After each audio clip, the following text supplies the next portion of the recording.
Hello. അപ്പം നമുക്കിന്ന് ബ്രേക്ക്ഫാസ്റ്റിന് ഒരു നാടൻ സ്റ്റൂവും ആവിയിൽ വേവിച്ചിട്ടുള്ള ബ്രെഡും കൂട്ടിയിട്ട് ഒരു പിടി അങ്ങ് പിടിച്ചാലോ?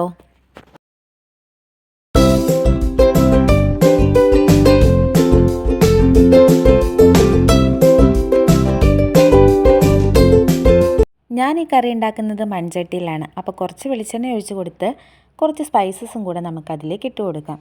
പിന്നെ നമ്മൾ ഈ സ്പൈസസ് ഒക്കെ മൂത്ത് വരുമ്പോഴേക്കും ഇഞ്ചി വെളുത്തുള്ളി നന്നായിട്ടൊന്ന് ചതച്ചതും കുറച്ച് കറിവേപ്പിലയും കൂടി ഇട്ട് കൊടുക്കാം.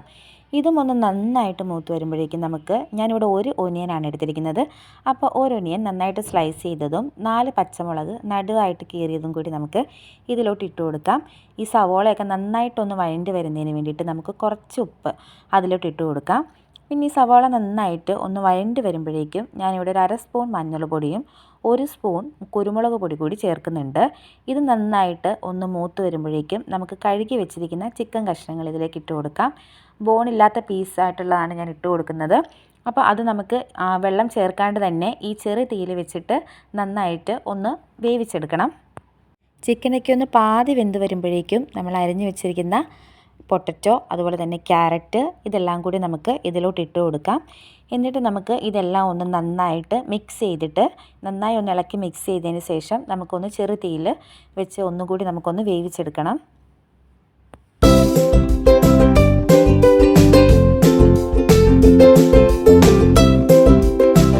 വെജിറ്റബിൾസും ചിക്കനും എല്ലാം നന്നായിട്ടൊന്ന് വെന്ത് വരുമ്പോഴേക്കും നമുക്ക് തേങ്ങയുടെ 2ാം പാൽ ഇതിലോട്ട് ചേർത്ത് കൊടുക്കാം. ഈ 2ാം പാൽ ചേർത്ത് കഴിയുമ്പോഴേക്കും നമുക്കിതെല്ലാം കൂടി നന്നായിട്ടൊന്ന് തിളയ്ക്കണം. അപ്പോൾ നമ്മളതൊന്ന് തിളച്ച് വരുമ്പോഴേക്കും ഞാനിവിടെ ചേർക്കുന്നത് 1 സ്പൂൺ ഗരം മസാല, പിന്നെ ചെറിയ ജീരകവും കുരുമുളകും കൂടി പൊടിച്ചതും കൂടിയാണ് ചേർക്കുന്നത്. ഇത് നന്നായിട്ട് പിന്നെ തിളച്ച് വരുമ്പോഴേക്കും ഒരു പിടി കാഷ്യൂനട്ട് മിക്സിയിലിട്ട് നന്നായിട്ട് പേസ്റ്റ് ആക്കിയതും കൂടി ചേർത്ത് കൊടുക്കുന്നുണ്ട്. ഇനി ഇത് നന്നായിട്ട് തിളച്ച് വരുമ്പോഴേക്കും നമുക്ക് ആവശ്യത്തിനുള്ള ഉപ്പ് കൂടി ഇതിലേക്ക് ചേർത്ത് കൊടുക്കാം. അവസാനമായിട്ട് നമുക്ക് തേങ്ങയുടെ 1ാം പാലും ഇതിലേക്ക് ചേർത്ത് കൊടുക്കാം. അപ്പോൾ 1ാം പാൽ ചേർത്തതിന് ശേഷം ഇത് തിളയ്ക്കരുത്. അപ്പോൾ ചട്ടിയിലാണ് ഉണ്ടാക്കുന്നതെങ്കിൽ നമുക്ക് തീ ഒന്ന് ഓഫ് ചെയ്യാം. കാരണം ചട്ടിയിൽ ചൂട് നിൽക്കുന്നത് കൊണ്ട് അത് പിന്നെയും തിളയ്ക്കാൻ ചാൻസ് ഉണ്ട്.